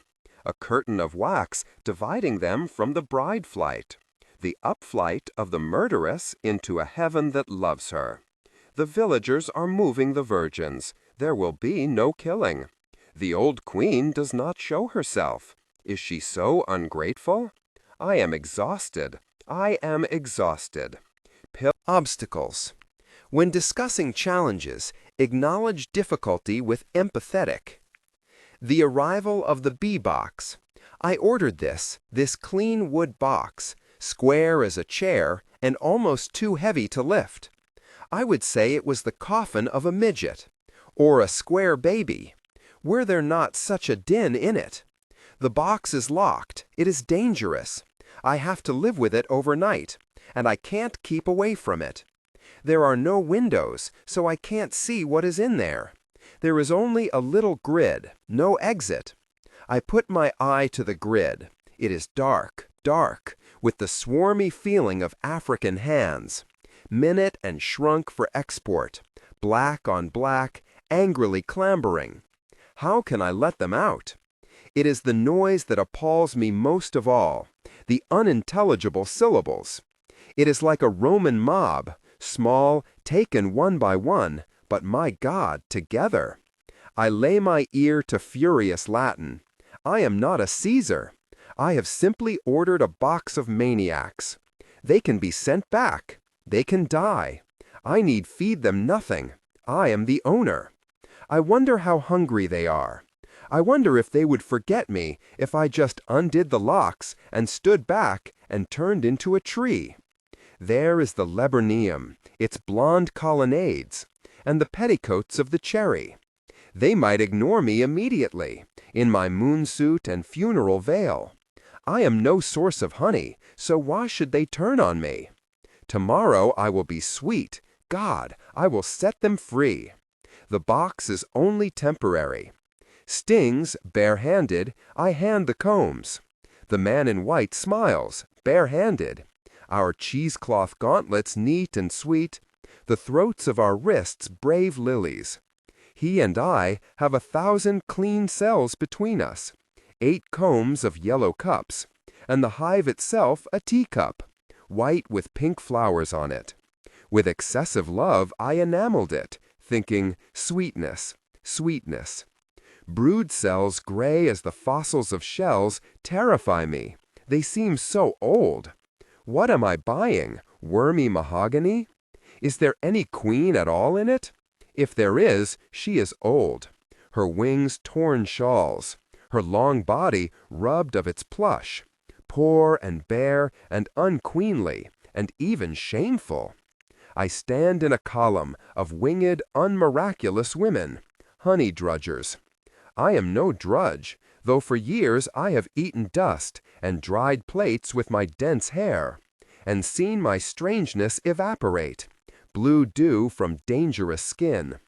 Will they hate me, these women who only scurry, whose news is the open cherry, the open clover? It is almost over. I am in control. Here is my honey machine.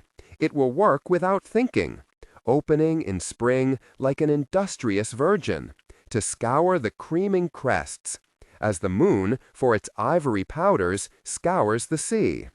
A third person is watching. He has nothing to do with the bee seller or with me. Now he is gone, in 8 great bounds, a great scapegoat.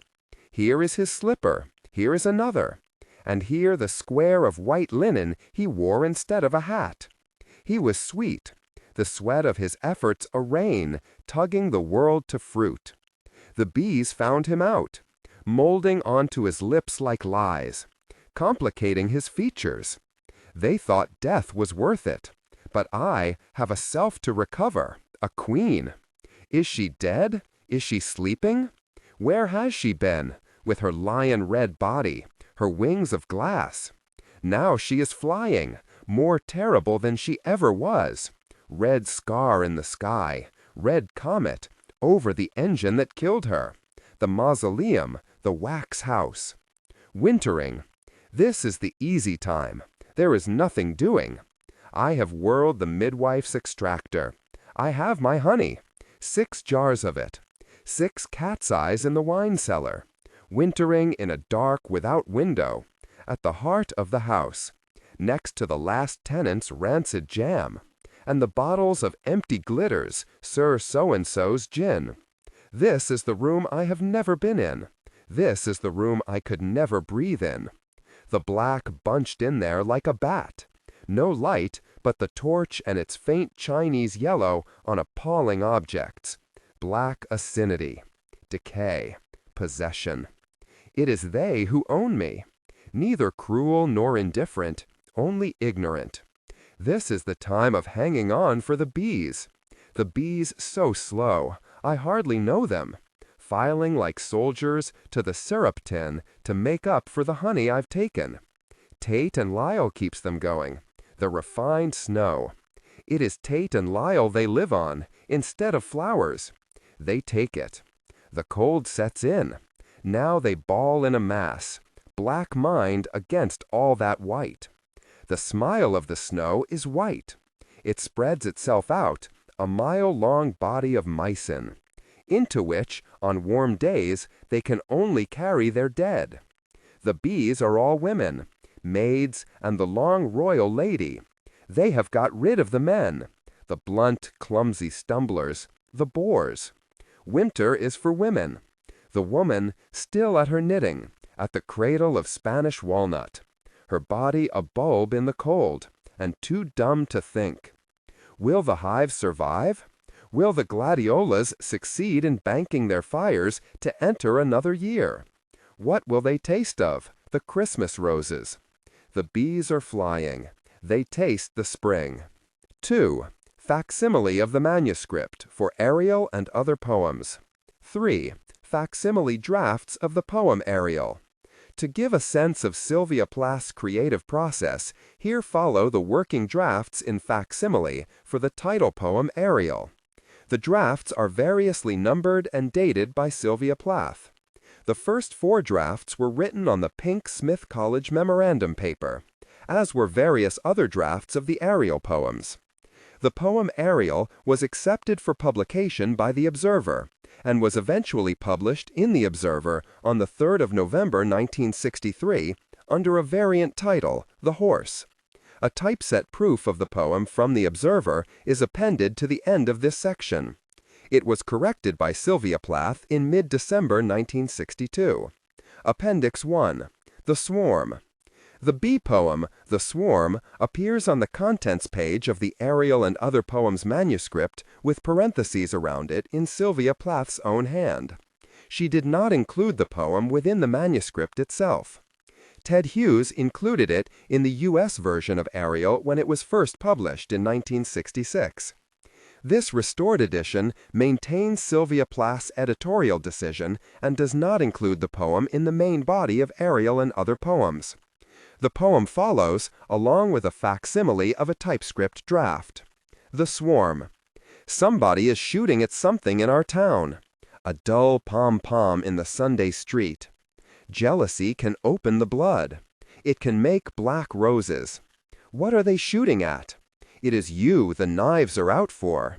At Waterloo, Waterloo, Napoleon, the hump of Elba on your short back, and the snow marshalling its brilliant cutlery, mass after mass, saying shh. These are chess people you play with, still figures of ivory. The mud squirms with throats, stepping stones for French boot soles. The gilt and pink domes of Russia melt and float off in the furnace of greed. Clouds, clouds. So the swarm balls and deserts, 70 feet up, in a black pine tree. It must be shot down. Pom-pom. So dumb, it thinks bullets are thunder. It thinks they are the voice of God, condoning the beak, the claw, the grin of the dog. Yellow-haunched, a pack dog, grinning over its bone of ivory, like the pack, like everybody. The bees have got so far, 70 feet high. Russia, Poland, and Germany. The mild hills, the same old magenta fields, shrunk to a penny, spun into a river, the river crossed. The bees argue in their black ball, a flying hedgehog, all prickles. The man with gray hands stands under the honeycomb of their dream, the hived station, where trains, faithful to their steel arcs, leave and arrive, and there is no end to the country. Pom pom. They fall, dismembered, to a tod of ivy. So much for the chariots, the outriders, the grand army. A red tatter, Napoleon. The last badge of victory. The swarm is knocked into a cocked straw hat. Elba, Elba, bleb on the sea. The white busts of marshals, admirals, generals, worming themselves into niches. How instructive this is! The dumb, banded bodies walking the plank draped with Mother Francis upholstery into a new mausoleum, an ivory palace, a crotch pine. The man with gray hands smiles the smile of a man of business, intensely practical. They are not hands at all, but asbestos receptacles. Pom pom. They would have killed me. Obstacles. When discussing challenges, acknowledge difficulty with empathetic. Stings big as drawing pins. It seems bees have a notion of honor, a black, intractable mind. Napoleon is pleased. He is pleased with everything. Oh, Europe. Oh, ton of honey. Appendix 2. Script for the BBC broadcast New Poems by Sylvia Plath. In a letter from December 14, 1962, later published in Letters Home, Correspondence, 1950-1963, Sylvia Plath wrote to her mother, Aurelia, that she spent last night writing a long broadcast of all my new poems to submit to an interested man at the BBC. The man referred to at the British Broadcasting Corporation was Douglas Cleverdon. The script that follows includes notes for The Applicant, Lady Lazarus, Daddy, Sheep in Fog, which was not included in Sylvia Plath's manuscript Ariel and Other Poems, Ariel, Deathco, Nick and the Candlestick, and Fever 103. These new poems of mine have one thing in common. They were all written at about 4 in the morning, that still, blue, almost eternal hour before cockcrow, before the babies cry, before the glassy music of the milkman settling his bottles. If they have anything else in common, perhaps it is that they are written for the ear, not the eye. They are poems written out loud. In this poem, called The Applicant, the speaker is an executive, a sort of exacting super salesman.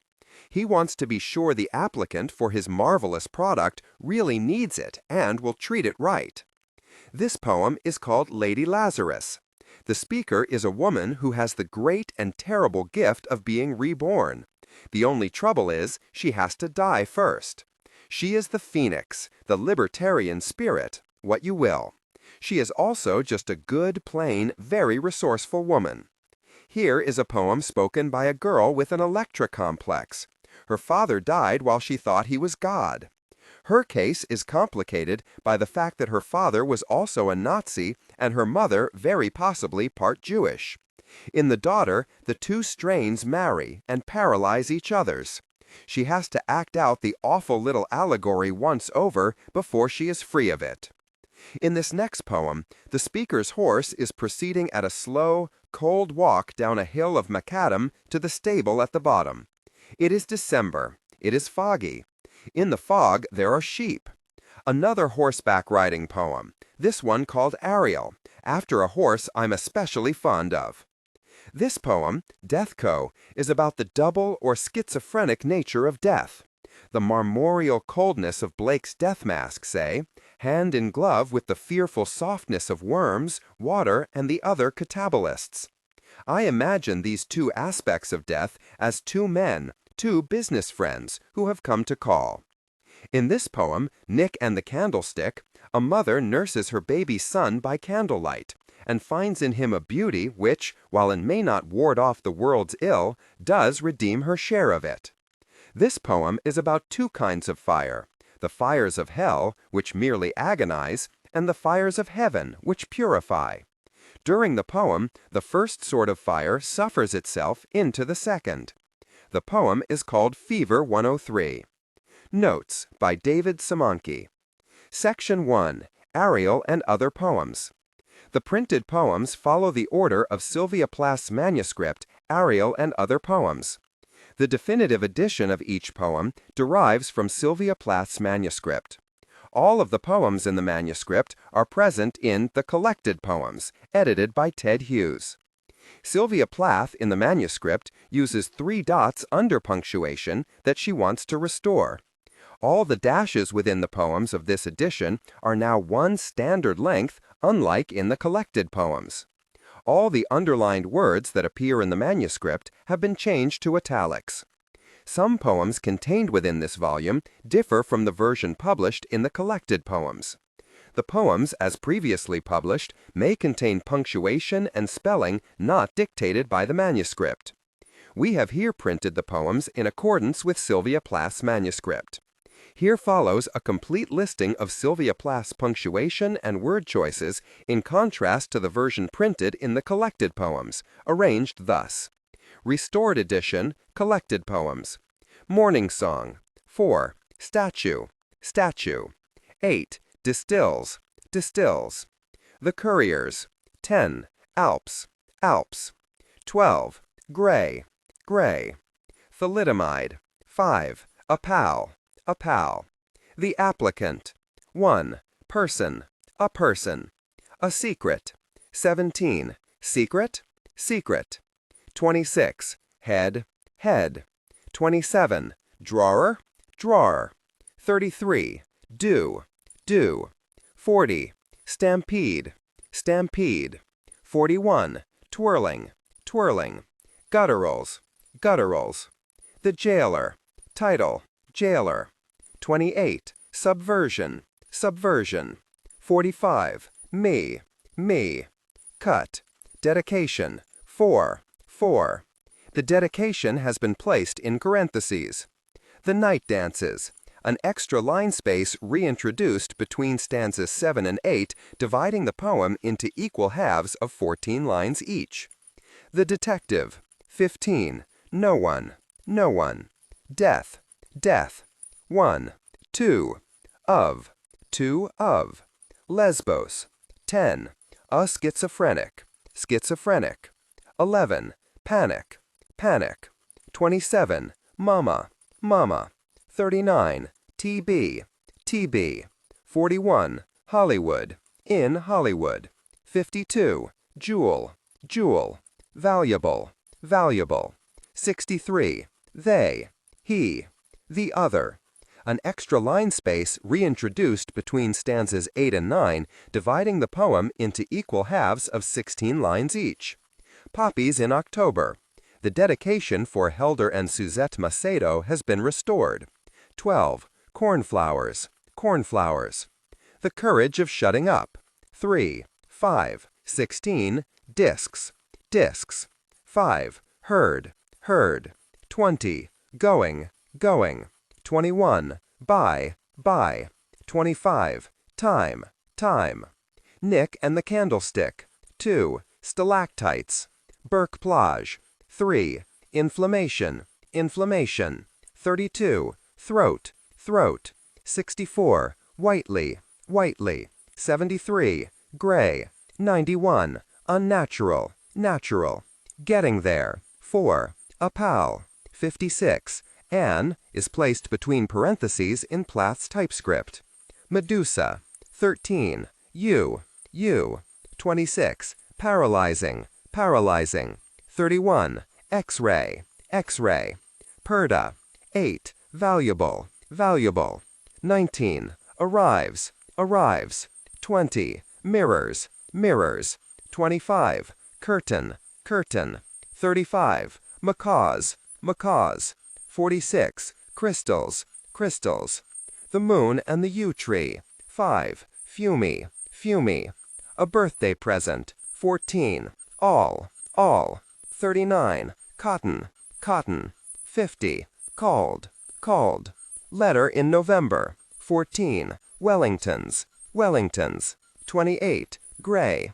Amnesiac. 1. Recognize, recognize. 4. Wife, wife. 6. Cocker, cooker. 15. Baron, baron. 18. Rears. 19. Tail, tail. Daddy. 9. Gray. 27. A period replaces a comma after the final ick. 38. Gypsy, gypsy. 43. Mustache, mustache. 45. OU, OU. 60. Do, do.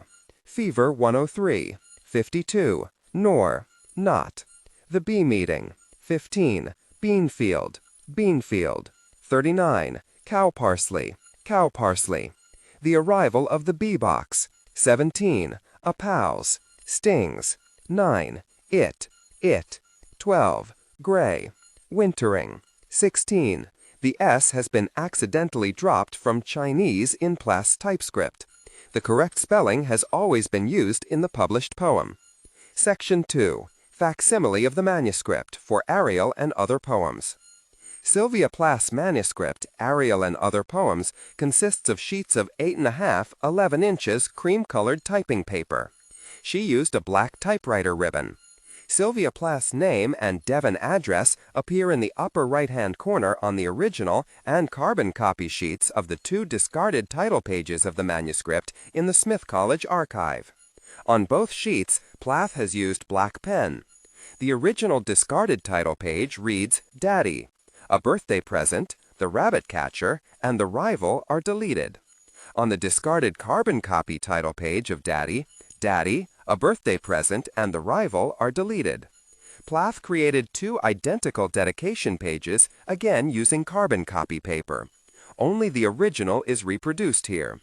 She also created 2 identical contents pages by use of carbon copy paper. On the original contents page, all of Plath's marks are in black ink except for the mark in red over the H of Death Co. The other mark in red is in the lower right. Obstacles. When discussing challenges, acknowledge difficulty with empathetic. Section 3. Facsimile drafts of the poem Ariel. On all the original working drafts of Ariel, where Sylvia Plath has typed her name in the upper right-hand corner, she has also included her Devon address. The original typeset proof of Ariel from the Observer contains Sylvia Plath's Devon address in 2 places under her name. Appendix I. The Swarm. 5. What? 9.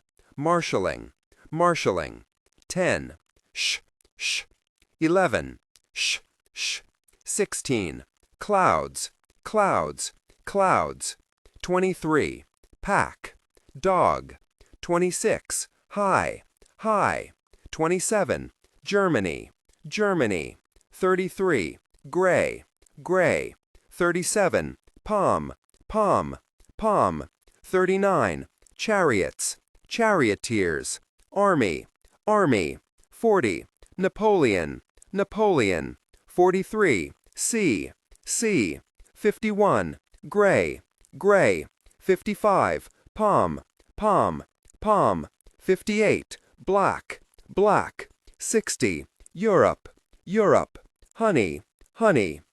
The 4 previously published volumes of Sylvia Plath's poetry, Ariel, Faber, London, 1965, Harper Row, NY, 1966, Crossing the Water, Faber, London, 1971, Harper Row, NY, 1971, Winter Trees, Faber, London, 1971, Harper Row, NY, 1972, The Collected Poems, Faber, London, 1981, Harper Row, NY, 1981.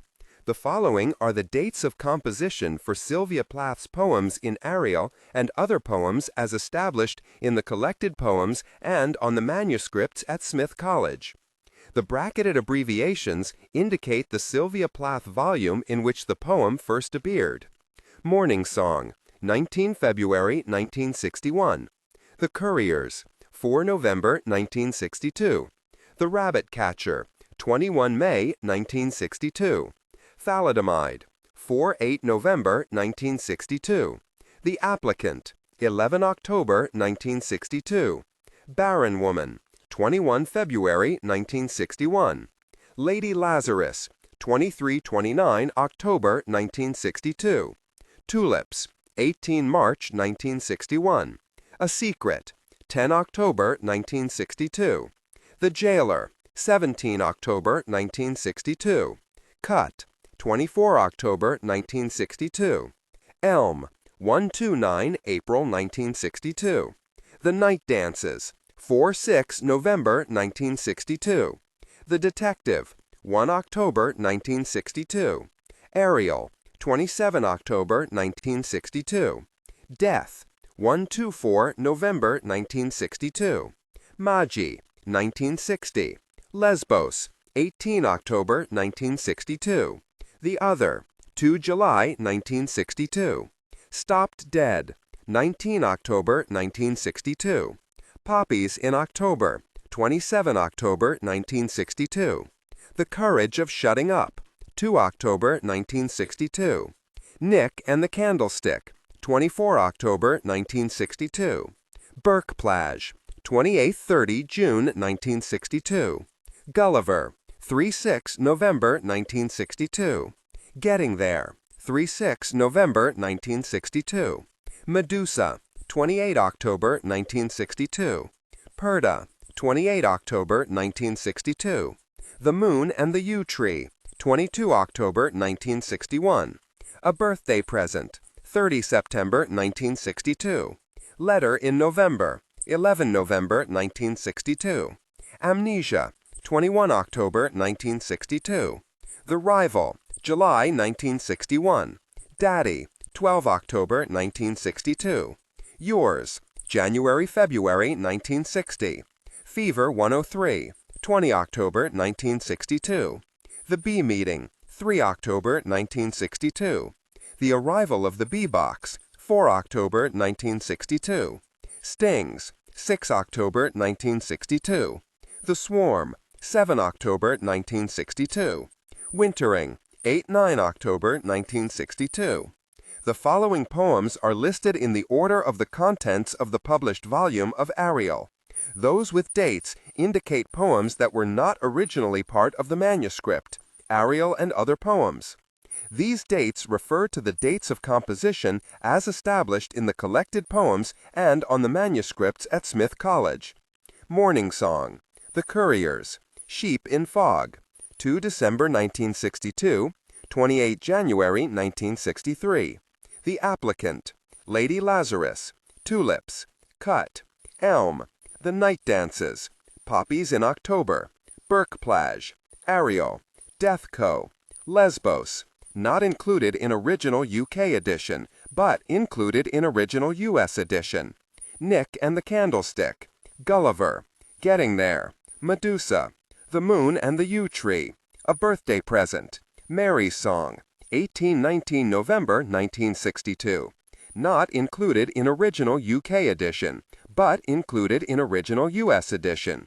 Letter in November, The Rival, Daddy, Yours, Fever 103, The Bee Meeting, The Arrival of the Bee Box, Stings, The Swarm, not included in original UK edition, but Wintering, The Hanging Man, 27 June, Little Fugue, 2 April, Years, 16 November, The Munich Mannequins, 28 January, Totem, 28 January, Paralytic, 29 January, Balloons, 5 February, Poppies in July, 20 July, Kindness, 1 February, Contusion, 4 February, Edge, 5 February, Words, 1 February. About the author. Sylvia Plath, 1932 to 1963, was born in Boston, Massachusetts, and studied at Smith College. In 1955, she went to Cambridge University on a Fulbright scholarship, where she met and later married Ted Hughes. She published one collection of poems in her lifetime, The Colossus, 1960, and a novel, The Bell Jar, 1963. Her collected poems, which contains her poetry written from 1956 until her death, was published in 1981 and was awarded the Pulitzer Prize for Poetry. Copyright. This ebook edition, published in 2010 by Faber and Faber Ltd., Bloomsbury House, 7477 Great Russell Street, London, WC1 Bay 3DA. All rights reserved. The Estate of Sylvia Plath, 2004. Previously unpublished material. The Estate of Sylvia Plath, 2004. Forward. Frida Hughes, 2004. Notes and editorial matter. HarperCollins Publishers, 2004. The right of Sylvia Plath to be identified as author of this work has been asserted in accordance with Section 77 of the Copyright, Designs, and Patents Act, 1988. The facsimiles found here are reproductions of the originals from the Sylvia Plath collection, Mortimer Rare Bookroom, Smith College. Grateful acknowledgement to Karen Cookow, Associate Curator, Mortimer Rare Bookroom, Smith College. An extension of this copyright page and the previous publishing history of the Plath works collected here appears in the notes section, beginning on page 195. This ebook is copyright material and must not be copied, reproduced, transferred, distributed, leased, licensed, or publicly performed or used in any way except as specifically permitted in writing by the publishers, as allowed under the terms and conditions under which it was purchased, or as strictly permitted by applicable copyright law. Any unauthorized distribution or use of this text may be a direct infringement of the author's and publisher's rights, and those responsible may be liable in law accordingly. ISBN 978-0571-26418.